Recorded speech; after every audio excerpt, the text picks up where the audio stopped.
An MLB insider says the Dodgers are going to be looking to trade for some offensive help to boost the bottom of the lineup. Who are some more names that they could target? Got some big injury updates on Clayton Kershaw and Max Muncy, and 3 things we learned about the week that was in Dodger baseball. That's coming up next here on Dodgers Dugout.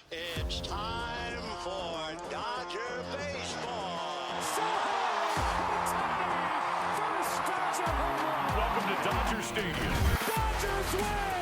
This is the golden age of Dodger baseball. Grand slam! It's a double for Freddie.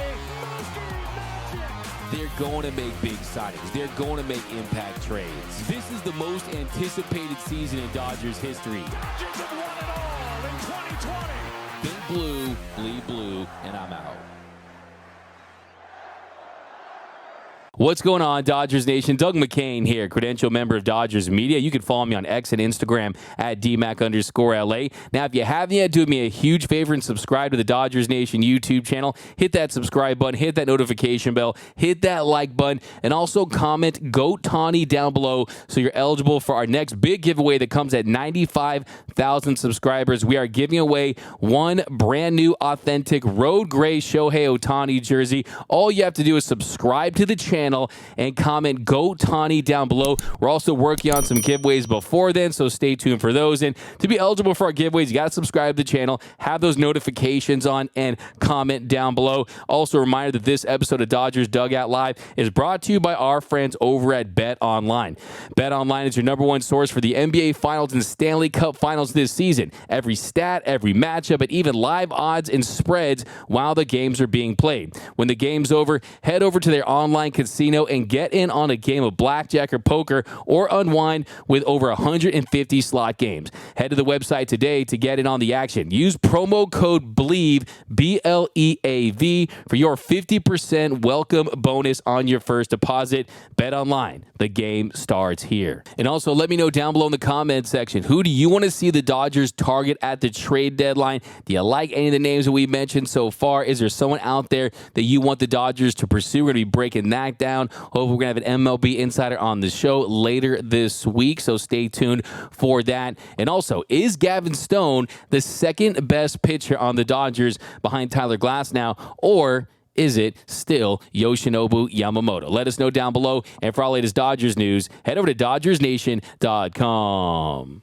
So it was a successful week for your boys in blue. A week after the Dodgers went 1-5, people out there were saying, what's wrong with the Los Angeles Dodgers? What's going on with this team? Well, they bounced back in a big way. They take 5 out of 6 games last week. They swept the Mets in New York. They come home to take 2 out of 3 from the Colorado Rockies, and they're sitting pretty in the National League West once again. 6.5 games up of the San Diego Padres, 8.5 games up of the San Francisco Giants. They're currently at 38-23, and I'm not concerned about the National League West. Yes, the Giants, they got hot. They were inching closer to the Dodgers, but I'm more focused on finishing with the best record in baseball, and right now at 38-23, they're 4 games back of the New York Yankees, and the Philadelphia Phillies got passed by the Yankees. The Phillies are a half game back of the Yankees, so they're still a hot streak away from getting right back in the mix for the best record in baseball. Their plus 86 run differential is 3rd behind the Yankees and Philly. So the Dodgers, at the end of the day, they haven't played their best baseball, and they're still among the elite teams in the game. So watch out. When this team gets healthy and this team gets hot, I still think there's a really good chance they end up finishing with the best record in the sport. And don't tell me it doesn't matter. I know some people doesn't think that matters, but still, home field advantage, it does matter. The better you fare in the regular season, not all the time, it's about the team that gets hot, but still, you want to give yourself the very best chance to have success in October. And for the most part, history tells us that that is finishing among the best teams in the sport. So that's just the truth of the matter. Now, I want to dive into a trade situation, some trade rumors, and this comes from Bob Nightingale. So the leadoff today is that MLB insider, my friend, Mr. Bob Nightingale, he wrote in his latest piece, the Dodgers will be looking for some offensive help to aid the bottom of their lineup, which has been one of the worst in baseball. And yes, the Dodgers lineup, they have been one of the worst in baseball. Essentially, every single offensive category, OPS, batting average, runners in scoring position, slugging, home runs, weighted runs created plus, the Dodgers are at or near the very bottom. And you look at the outfielders in general. The outfielders, they have a combined 85 weighted runs created plus. So the question is, how do you bolster the bottom of the lineup? Where do you look to add? Well,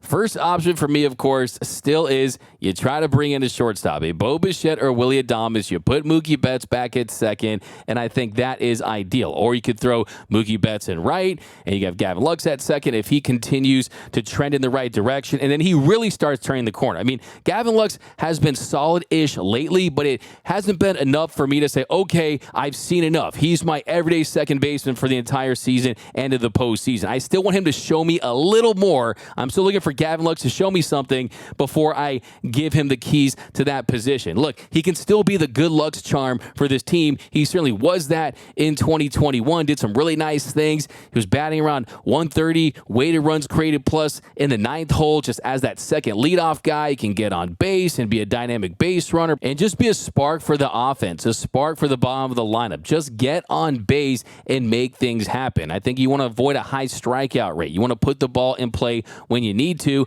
Also, you want to add the fact that Gavin Lux has been playing really, really good defense all season long at second base. So at the very least, that's not a worry. It's just about getting that offense where it needs to be, where you can feel like he's a real threat. He's a real asset to this offense, not just someone you're keeping there because he was the former top prospect in baseball, because he has so much team control, because you have a lot invested in him for this team to have success. And look, the good thing about Gavin Lux is he's not tearing the cover off the ball just yet, but he is improving. If you look at his numbers in April, he slashed 175, 254, 211 with a 464 OPS. He had just 2 doubles, no triples, no home runs for the entire month in 57 at-bats.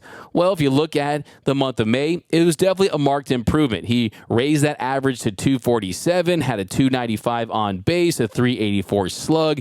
The OPS went up to 678. He had 3 doubles, 2 triples, had 1 home run. Yes, those aren't eye-popping elite all-star level numbers at the plate, but if this trend continues and then you see in June the numbers get closer to the batting average is near 300, the on-base is higher, the slug is a little higher, then maybe you can start to justify having him at that second base position. But right now, my take on Gavin Lux is I need to see more. Show me something, Gavin Lux. He can still be this team's good Lux charm. I'm not ruling that out, but we still need to see him produce at the plate more consistently because let's not forget, 99% of the league, Gavin Lux would make a lot of sense, right? But this is an all-in team. This is a team that's 100% all-in. They have all the chips in the middle of the table. They have already taken off their watch. They've thrown that out there. They've put the lien on the mortgage in there, too. They've taken their wife's earrings. They've thrown them in there, too. This team is absolutely all-in on a World Series in 2024, and anything that can be improved upon, this team is absolutely going to do that, and I have 100% confidence that that is the case. Now, looking at some moves that they could possibly make, like I said, either you bolster the shortstop position, you got Adames who's not available right now. Like I said, you can't buy a house that's not for sale. Bo Bichette, we do have a little bit of an update. Now, a couple weeks ago, MLB.com's Mark Feinsand, he was reporting that the Blue Jays were, quote, not opposed to it on the possibility of trading Bo Bichette. But a couple days ago, Blue Jays general manager Ross Atkins, when he was asked about this possibility of moving Bichette or Vladimir Guerrero Jr., he shot down those rumors. He said, it just doesn't make any sense for us. There will be occasional times when you're talking to other executives when they'll ask if you'd consider it, and we just say it's not something that we have spent any time on because they are so talented and such great teammates. They are attractive to other teams, so they will call. So my big question there is, who are the teams that called? And did one of those numbers have a 626 or a 310 or a 213 or 424 area code on it? Was it a call from 1000 Vin Scully Avenue? Was it Mr. Andrew Friedman that was inquiring about the possibility? And you have to believe that the answer is yes. That's pure speculation because it's my guess that the Dodgers probably did make some contact because they have been linked for so long. But still, until the Blue Jays come out and say 100% we are not trading Bo Bichette, I'm going to still believe that it is a possibility. I mean, you look at the Blue Jays record, they're sitting at 28-30. They're in last place in the American League East. MLB insiders across the land have pretty much all universally said that there's a really small chance to no chance that Bo Bichette is going to sign a long-term extension with the Blue Jays. So if I'm Toronto, I'm looking at one of my best assets, especially when you look at that premium position, the shortstop position, and saying, if there are teams like the Dodgers that are willing to give up top prospects, maybe even one or two top 10 prospects for a player like Bo Bichette that is having a down year, I'm absolutely going to consider, because he still has one more year of team control after this season. But next year, if they look to trade him, his value is going to go down. And you look at the year that Bo Bichette is having, he is, make no mistake about it, having a down season by his standards.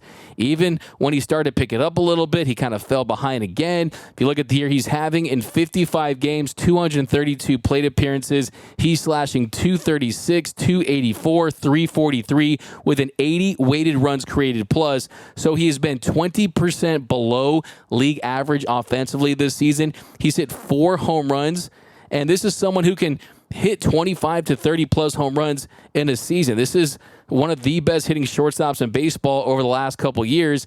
And you're talking about a guy who just last year, he was hitting 306 with a 125 weighted runs created plus. He had 20 bombs in 23. He had 24 home runs in 2022. He had 29 home runs in 2021. So for me, if I'm the Dodgers, I'm saying, look, there's a classic great player on a bad team that will be aided by a change of scenery in a positive way. So if I'm the Dodgers, I'm not focused on the year he's having this year, because some of the underlying numbers indicate that he has had some bad luck. He has a 269 batting average on balls in play. So I look at that and say, look, on the Dodgers in this lineup where he's going to be batting potentially 6th, 7th, 8th, I mean, I think he would have a lot more success. His expected batting average in the 59th percentile, the hard hit rate in the 73rd percentile. So, yeah, his expected stuff isn't great. His baseball savant stuff isn't excellent. And you look at the fielding, he's a -4 outs above average in the 7th percentile. So his defense hasn't been great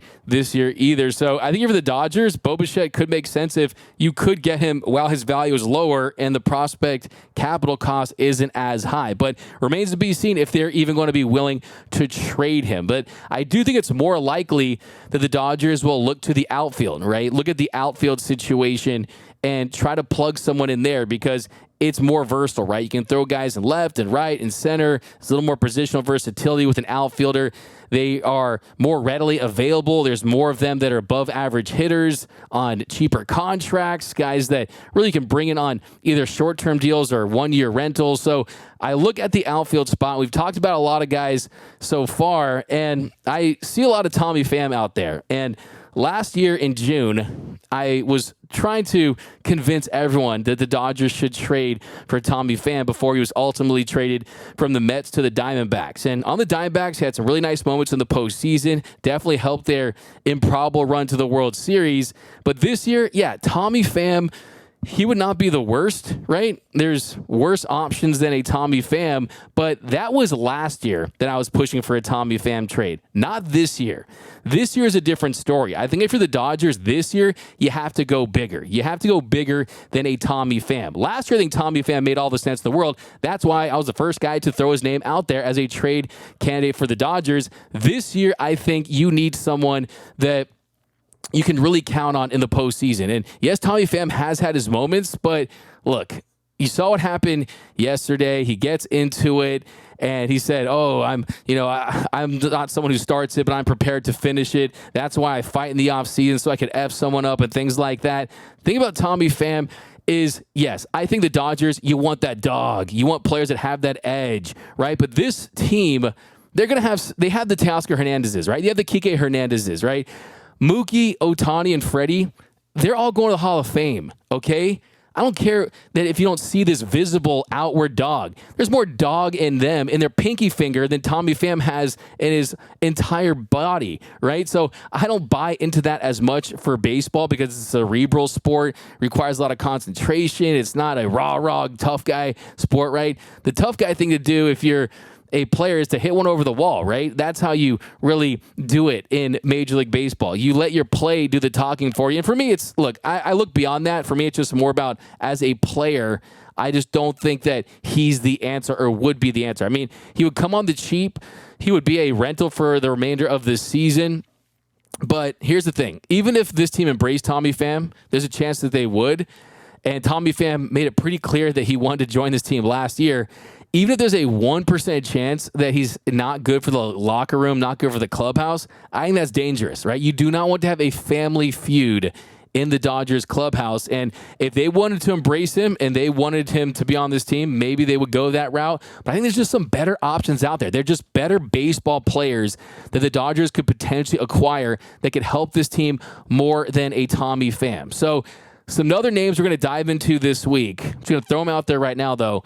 Taylor Ward of the Angels. I love the idea of trading for a Taylor Ward. A Fresno State guy. He's a Bulldog. So you want someone with some dog? He's a Fresno State Bulldog. Has 2 arbitration years left. He has pop. If you look at Taylor Ward, he's someone that I think could really, really help this team. Now, Tommy Pham on the season, 33 games, hitting .280 with a 110 weighted runs created plus 3 home runs. Really nice numbers. Could absolutely help this team. Like I said, I pushed for this team to trade for Tommy Pham before anyone mentioned his name. So I would be okay with it, but I think they could go bigger, right? So Tommy Pham hitting .280, a 110 weighted runs created plus. It would be a rental. Taylor Ward on the Angels this season, a bigger sample, 58 games, 247 plate appearances, hitting .265, but a 124 weighted runs created plus, and he's hit 11 home runs. So more pop from Taylor Ward.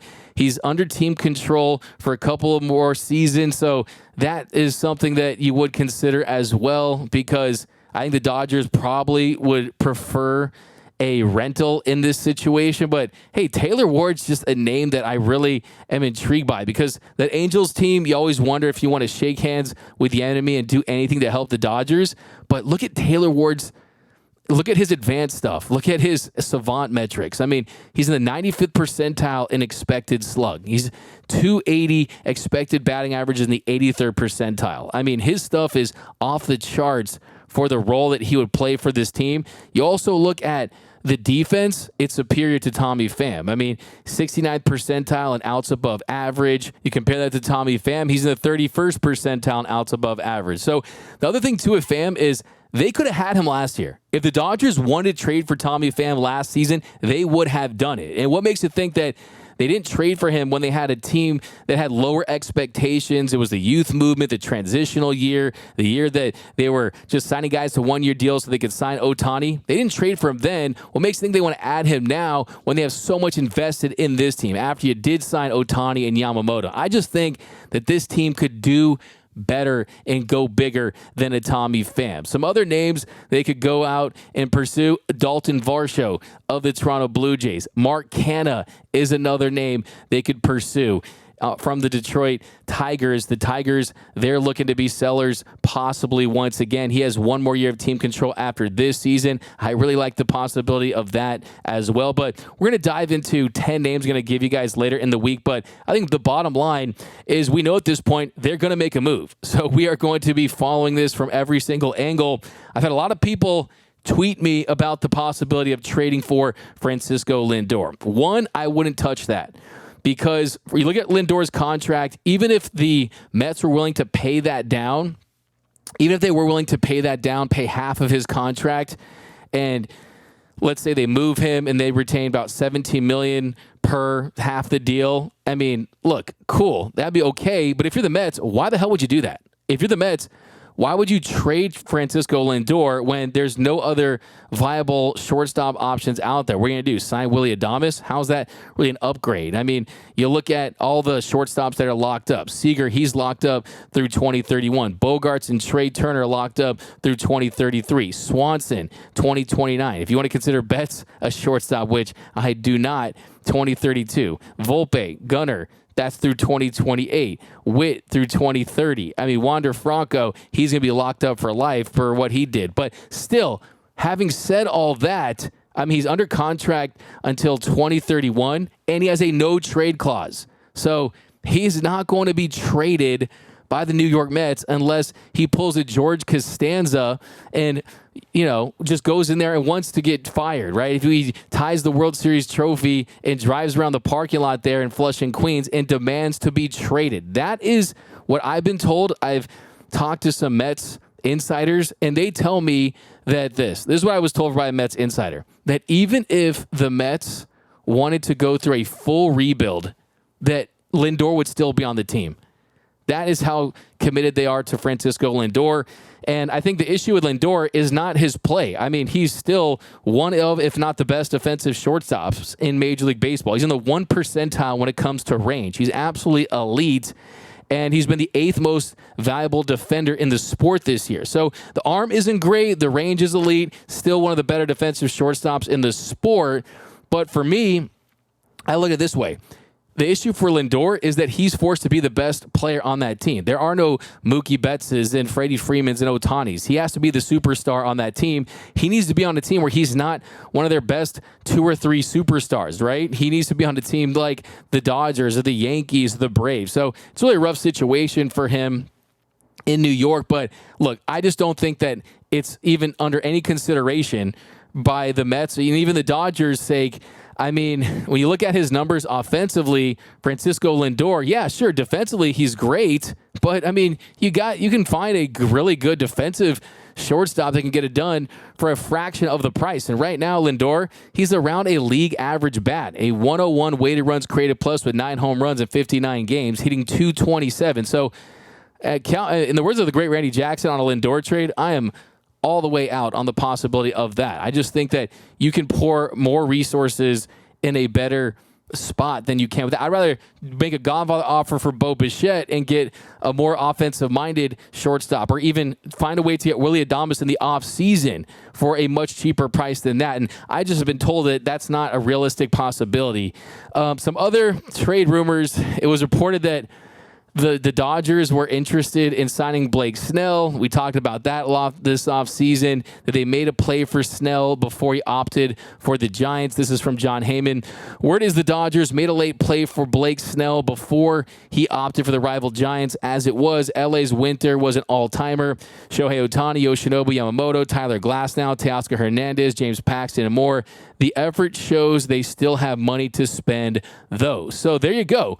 I mean, that's the biggest takeaway from that, is that they still were throwing out big money offers for Blake Snell. I'm assuming it was something in the $30 to $40 million range with the opt-outs, hoping that it would almost be like Trevor Bauer situation from a couple years ago, where you could have an elite season for the Dodgers and then go to market and get paid big. But guess what? Yes, Blake Snell could turn his season around, but right now, in 6 starts, it's been a disaster for him in San Francisco. He has a 9.51 ERA, a 4.62 FIP, a 26.1% strikeout rate, and 11.8% walk rate. So it looks as of right now that the Dodgers did dodge a bullet when it comes to Blake Snell.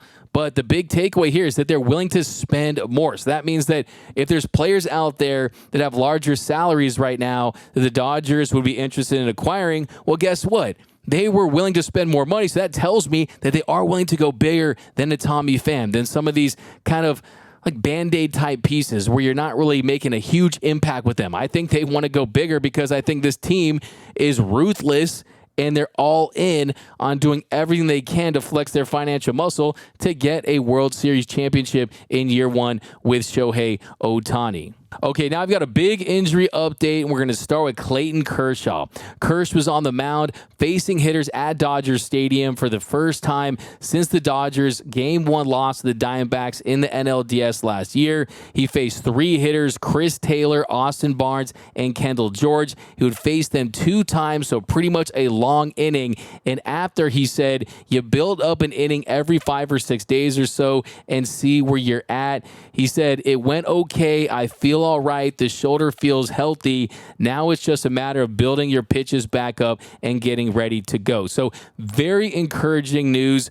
and Kersh feeling good about it, bouncing back well, taking steps in the right direction. This is a major box checked off. Facing hitters for the first time off the mound at Dodger Stadium, that is huge. And the next big question is, well, what's the timeline? When does he return? And Dave Roberts said 6 weeks is something that's probably fair. Obviously, with Clayton, we're going to read and react, but I think there's still going to be a consistent process. So that's definitely very, very encouraging. You're talking about a month and a half, we could see Clayton Kershaw added to this rotation. And if he's anything like the reinvented Kersh that we saw before the injuries, well, that's someone who's going to help this team. That's someone that can eat innings and be effective, go out there, throw 90, 91, 92, occasionally hit 93, and also add one of the best sliders in the game. He throws his slider more than he does his fastball. The way he tunnels it almost operates as a splitter. It just falls off the table. Clayton Kershaw is a happily married man,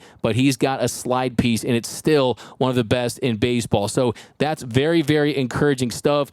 And then the next update is a less encouraging one, and this comes from Mike DiGiovanna of the LA Times, who reported it on Sunday that Max Muncy has been shut down from all baseball activities after feeling a twinge in his rib cage during a rehab workout in Arizona, and that there's no current timetable for his return. So that's definitely very discouraging news, because Max Muncy is still one of the best sluggers on this team.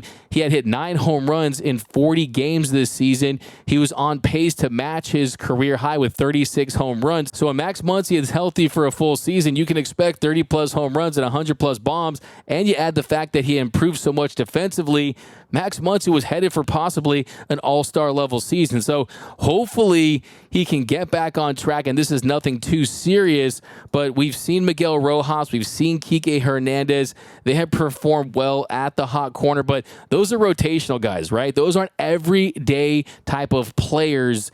Max Muncy is someone who he solidifies the middle of this lineup, and is definitely a concern for me. But the good news is they do have the depth to survive with him out, and I know we're going to start hearing the Nolan Arenado trade rumors again. We'll see if those surface. But a couple quick takes before we head out of this one. I want to show some love to Trey Sweeney. The Dodgers minor league infielder went absolutely berserk this week. He exploded down in AAA. He had 11 hits in 28 at-bats in 6 games in Albuquerque. And yes, it's Albuquerque. The ball plays like it's Coors Field. It's like bowling with the bumpers on. We get that, but still, my man went off. He slashed 393, 433, had an 1143 slug with 6 home runs, a triple, a double, 14 RBI, and 10 runs scored in 6 games for the week. I mean, 7 of his 9 home runs in 2024 have come in Albuquerque, so he is taking advantage of that, but still a very, very impressive week.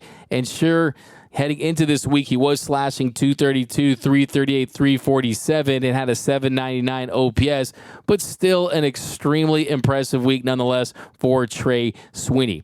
Another big takeaway is Gavin's spot in this Dodgers rotation is set in stone. Another great week for Gavin Stone that just continues to produce.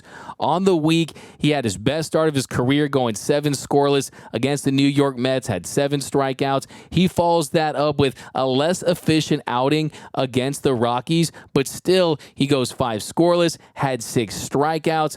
There was an inning where he threw 24 pitches there in the 5th, got into some trouble, but still he gets out of that going 75 pitches after 5 scoreless frames. Gavin Stone's doing nothing but put up zeros lately. He hasn't given up a run since he gave up 4 runs against the Arizona Diamondbacks in an appearance on May 21st. So he has been fantastic of late. And you look at the strikeout numbers, an 18.6% strikeout rate. That's below average, but you're starting to see that number tick up in recent starts. And the bottom line is he's producing a 2.9 ERA in 11 games this season, and the expected stuff is starting to be more favorable as well. His expected ERA is down to 3.93. His expected FIP is down to 3.92. His FIP overall is at 3.38. So I'm not ready to say that Gavin Stone is the second best starting pitcher on the Dodgers, because I still think if you look at Yoshinobu Yamamoto's strikeout numbers,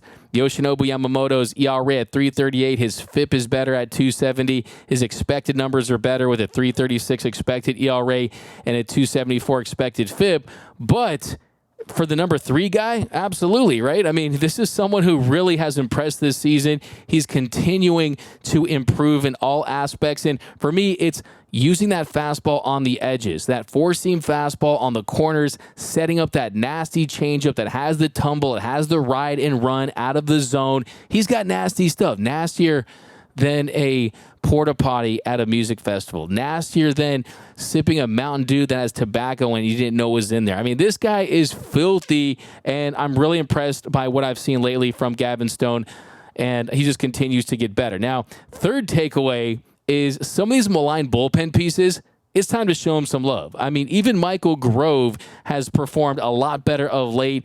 He's tossed 5 scoreless innings in his last 4 appearances. His ERA on the year is at 5.06. That isn't pretty, but he has lowered it tremendously just to get it to a little bit above 5. And then how about Alex Vesia?